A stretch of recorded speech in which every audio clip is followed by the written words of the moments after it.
I mean, come on.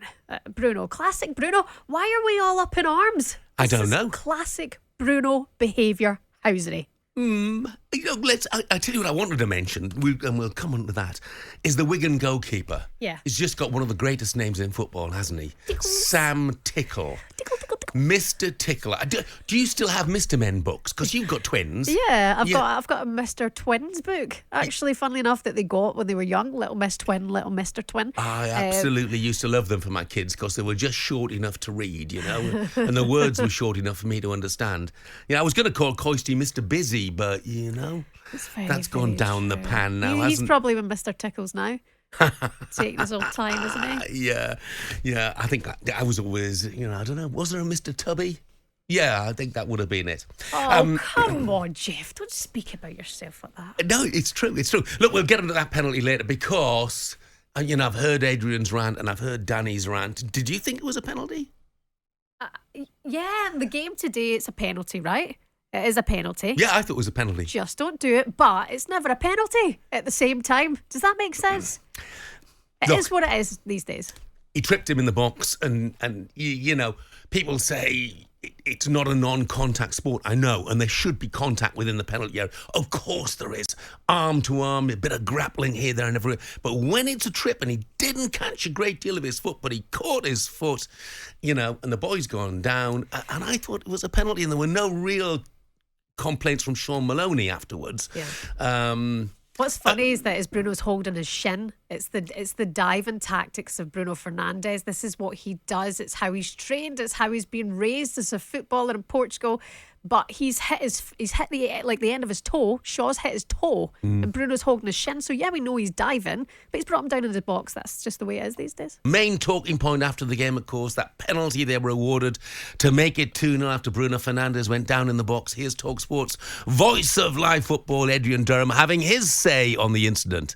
Their captains had to basically dive for a penalty to make sure they win away to cash-strapped bottom half of League One Wigan. How pathetic is that from Bruno Fernandes? Sometimes you've got to admire that players will be prepared to put their reputations on the line for the sake of their team to win a game. I kind of get that in a way. But Man United at Wigan, seriously? And he's got to collapse to the ground for no reason. Come on. That's so stinky. Honestly, the only person who thought it was a penalty was Anthony Taylor. And he will look at it and think, I really shouldn't have given that. You know what, Adrian? You're wrong this time, because he wasn't the only person, because I thought it was a penalty. Shebahn thought it was a penalty. And what I wonder, Shebahn, is if Anthony Taylor hadn't given that as a penalty, there would be an absolute furore this morning, especially if Wigan had gone on to get something out of the game. I thought he was in a position where he couldn't do anything but give the penalty. This is it. And I actually think they could have been, and they should have been 5-0 up in the first half of the game, Jeff. But to get it done in the second half of the game in that kind of fashion, Bruno would have done that if they were 5-0 up. Bruno Fernandes dives, he goes down all the time. It's what he does. I mean, the captaincy getting given to him and people's then suddenly discovering that maybe he wasn't a leader and that's how you shouldn't be leading on the pitch. It's no shock. This is what he does. I'm more sympathetic with him than that, to be honest. I just thought he was clipped. Oh, come on, you're not that. He's acting like he's been shot. No, I know, but I thought he was clipped. And he's been clipped, and you've got momentum. He's got every right to go down in the box under those circumstances. Anyway, let's hear from the United boss, Erik Ten Hag. It was a big night for him, wasn't it? A big win for him. He spoke to talkSPORT's Declan McCarthy after the game. Erik, into the fourth round, you continue this record of beating lower-ranked sides. It's a 40-year record for Manchester United, but how did you see it tonight? I think job is done. First half, I think, was okay. We created a lot of chances. We should have gone up by half-time, I think, with 3 or 4-1. Because, to be fair, the first chance of the game was for Wigan. Good save from Aherne, but after that it was all us. We dictated the game, we created the chances, but we scored only 1. It's actually quite difficult, isn't it? Because everyone expects Manchester United to win this game, but the manner of the performance must be really pleasing. Yeah, I think so. We worked the ball very good. We came in the areas where we could hurt them. We made the investment by runs. and that was very pleasing to see. 33 attempts on goal. Were you thinking at half-time, how is this just 1-0? That's what I said. So by half-time it should have been 3 or 4-1. And you went quite strong in the side tonight. Does that just show your intent going into this competition? And also, were you thinking ahead of Tottenham on Sunday for momentum purposes? It was really important to win tonight. Be fair, we have so many injuries and illnesses, so we don't have so many choices as well. So we were very pleased that we could put out this strong side. Yeah. And obviously, it is January. You are losing, obviously, Aherne to the AFCON players with injury. Will we see any activity this week about bringing players into the squad? When we have news, we will tell you. But I think we have a squad. What is depth in the squad? We can sort things out. I think our new players are especially the players who are returning from illnesses and injuries. Erik Ten Hag there, well, what he was thinking, Shebahn, really, surely was, we have to win this game. This is a must-win game to keep our season alive, because it's all they've got to play for now. And probably from his personal point of view, it was a must-win game as well, wasn't it? It was. And do you know what? Yes, they got the job done. And one thing that is very, very clear, we had this discussion yesterday about Arsenal, the amount of chances they're having in front of goal but not finishing.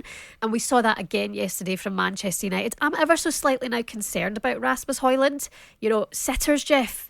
Week in, week out, it feels like he's not finishing what should be an easy chance to get himself off the ground, to get up and running. We did see the goal against Villa. He needed that goal.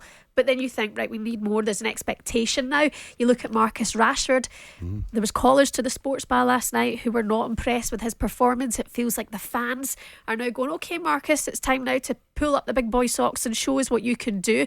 But you look at the likes of Kobe Mainoo and Alejandro Garnacho, who are giving it. I mean, they are players who are going to seem to give it 10 out of 10. Kobe Mainoo is such a young lad. He's a very smart player, and then you've got Fernandes, who's losing the ball every time he touches it. And young players like that. The future looks bright for Manchester United. Everybody just needs to get on the same page. Yeah, absolutely. Roy Keane said he'd have been fuming with Rasmus Højlund at half-time. And everybody says he's a young boy, and he is, and he works his socks off, and he does. But he's played 108 games. How long will it take him to find that killer instinct? After 108 games, are you ever going to find it? That's the big question. That 108, Jeff? Yeah, 108 games in his career, yeah. Whoa. I mean, he needs to be doing more. So we know the draw for the fourth round. Some standout ties then. Spurs against Manchester City. Eastleigh or Newport against Manchester United. Eastleigh's just down the road. Yeah. From me, I'll be trying to get a ticket for that if they come through against Newport. Ipswich against Maidstone, the lowest ranked team left in the competition. Their reward for a win over Stevenage is a trip to Portman Road. Chelsea against Aston Villa. Well, it's sort of ho-hum, isn't it? Premier League again. But Jeff, it gives you the chance of maybe another Premier League team to get knocked out. Beauty of the Cup. Yeah, it does, but I mean, it does not set my pulse racing one jot. And Blackburn against Wrexham, I think you can bet your bottom dollar that most of those, if not all of those, will be on TV. Sorry, you just need a bit of brightening up in this time of the morning. Mick in Southport. Morning. If Tess Daly divorced Vernon Kay and married the Wigan keeper Sam Tickle, would she then be known as, well, I'll tell you what, you work it out for yourselves. talkSPORT Breakfast, waking you up Monday to Friday morning from 6 a.m. on AM, on DAB, via the talkSPORT app and on your smart speaker. talkSPORT.